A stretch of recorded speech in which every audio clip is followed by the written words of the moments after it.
Good evening, you're now with me, Lorenzo Isaac, for TVS Nightline. Here are the headlines for tonight.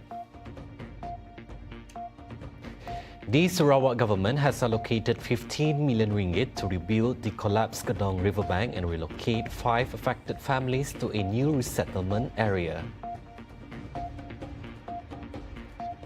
Prime Minister Datuk Seri Anwar Ibrahim pushes for peace talks to end Thailand-Cambodia border conflict.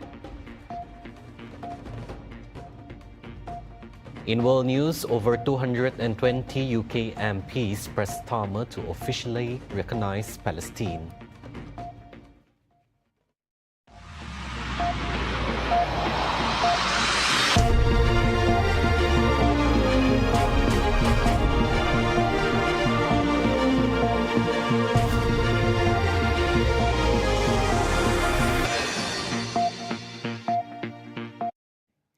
In local developments, the Sarawak government has approved an immediate allocation of 15 million ringgit to rebuild the collapsed riverbank in GEDONG near Kampong Segarajaya, which has affected also 5 residential houses. Sarawak Premier Datuk Patinggi Tan Sri Abang Johari Tun Openg said all 5 affected families will be relocated to a resettlement area with government assistance to build new homes. Maka ia melibatkan 5 buah rumah yang runtuh dan kita telah membuat keputusan untuk menawarkan tempat kepada 5 buah rumah tersebut, 5 buah keluarga, dan kita akan bantulah dari sudut membangun semula rumah, tapi tidak di kawasan tersebut. Kita akan menempatkan mereka ke kawasan baru di sebuah kawasan resettlement area, dan kita akan berusaha untuk membangunkan rumah baru. Kedua ialah kita terpaksa membangun semula benteng waterfront dan mengikut unjuran daripada DID. Ia akan melibatkan peruntukan 15 juta yang telah saya luluskan.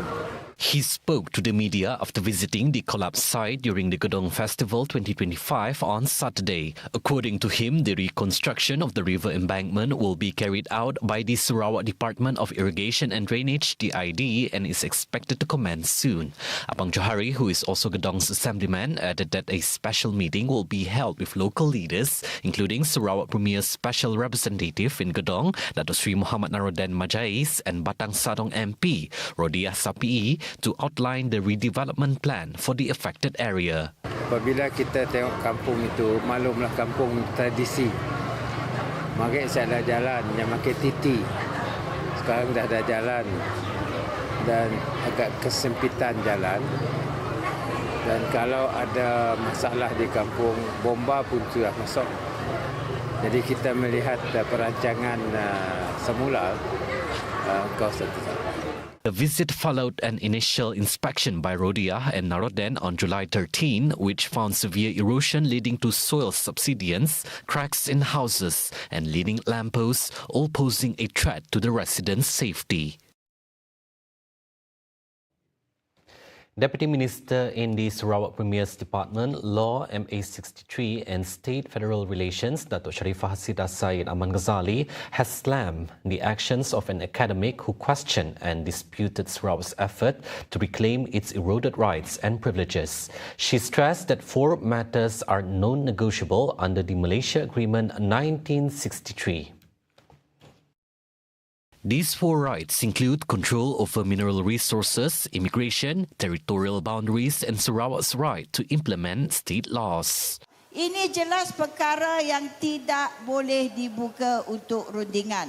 Jadi itu, dan kita tahu kalau kita lihat Oil Mining Ordinance adalah undang-undang yang memberi kita kuasa untuk mengurus selia operasi minyak dan gas. Ini tidak pernah dimansuhkan dan tidak termansuh oleh PDA 74. Walaupun kita ada Petroleum Development Act 1974, dia tidak memansuhkan umur kita. Itu jelas. Sebab dalam perjuangan kita dan dalam mahkamah, semasa Petronas menyaman negeri Sarawak, ingat si Kesia, keputusan mahkamah menyatakan bahawa Sarawak ada hak sepenuhnya untuk melaksanakan Undang-Undang Negeri Sarawak. She said this during the Bicara community session in conjunction with the open day of the Sarawak Liaison Office in Kuala Lumpur on Saturday. Commenting further, she said Sarawak and Petronas have recently signed a commercial settlement agreement. The agreement enables the state government to be more actively involved in onshore oil and gas activities through Petroleum Sarawak Berhad, Petros. The Sarawak government has yet to receive the formula for a special grant under Article 112D of the Federal Constitution for Sarawak and Sabah from the Malaysia Agreement 1963 Implementation Action Council. Deputy Minister in the Sarawak Premier's Department, Law MH63 and State Federal Relations, Datuk Sharifah Sidah Said Aman Ghazali, said that no agreement has been reached so far to determine the appropriate allocation for both regions. Jadi formula tu belum dipersetujui dan belum kita dapat. Formula ini berdasarkan berapa banyak kita menyumbang kepada kerajaan persekutuan. Sharifah Hasidah stressed that the Sarawak government does not want these special grants from the federal government to be determined arbitrarily. Apa yang kita mahu dari Sarawak adalah kita mahu formula macam mana nak dapatkan dana tambahan ini. Kita si mahu kerajaan persekutuan at the whim and fancy, kata orang putih, beri sukati. Oh, tahun tu kami beri 600. Esok, tahun depan 300. Tahun sikit 400. Mesti ada formula khas. Sebab ini, kerajaan Sarawak telah propose memberi cadangan melalui platform MA63. Kita memberitahu kepada kerajaan persekutuan kita mahu formula yang kita gubah untuk mengira banyak mana harus diberi kepada Sarawak. Construction works for the Sarawak-Sabah Link Road Phase 2 project, estimated to be worth 7.4 billion ringgit, are reported to be progressing smoothly despite challenges on the ground. Minister of Works Datuk Seri Alexander Nantalinggi said among the main challenges identified are the scope of work, which requires careful planning and engineering design, as well as geographical factors and the remote locations of the construction sites. Projek Sarawak-Sabah Link Road fasa kedua ini memang sudah bermula sejak SST kita keluarkan lewat tahun lepas lah. Jadi saya difahamkan memang dalam pakej-pakej yang dalam projek ini sudah bermula, ada juga mungkin ada bermasalah sedikit, iaitu, tetapi saya difahamkan tidak akan jadi masalah besar lah. Jalan ini panjang dan dia melintasi banyak kampung-kampung, perumahan dan sebagainya. Jadi permukaan bumi pun ada sangat mencabarlah di setengah tempat. Tapi keseluruhannya kita masih merasakan berpuas hati lah kerana dia dah bermula. He said this when speaking to the media during a working visit to the Immigration, Customs, Quarantine and Security ICQS complex at Pandaruan, Limbang on Saturday. He added that the SSLR Phase 2 is a government initiative to establish a road network that provides access and mobility for Sarawak residents living in the northern interior of the state. According to him, the Sarawak Public Works Department JKR has been appointed as the technical implementing agency to monitor and ensure the successful delivery of this high-impact infrastructure project.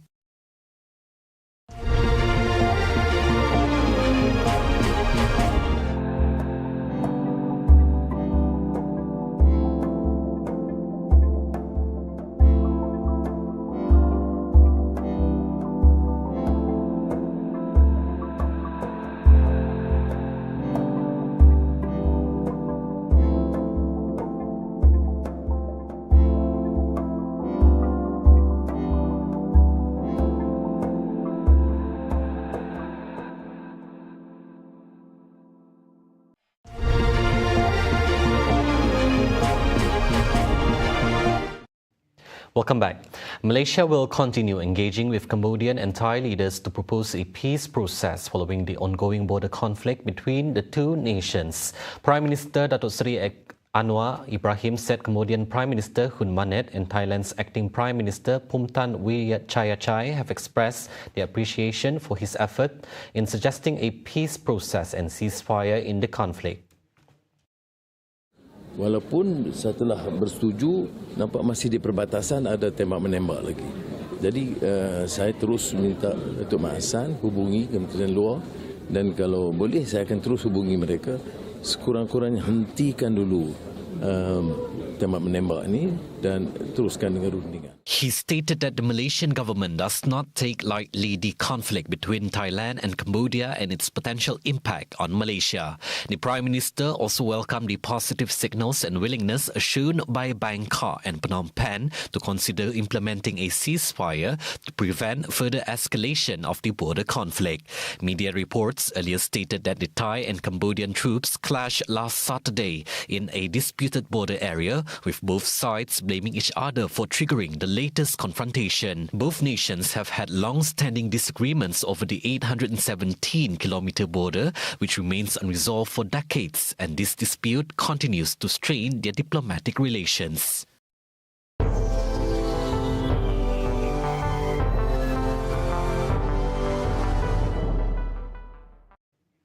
On to world news. More than 220 British members of parliament, including dozens from the ruling Labour Party, on Friday called on the UK government to officially recognise the state of Palestine, further increasing pressure on Prime Minister Keir Starmer.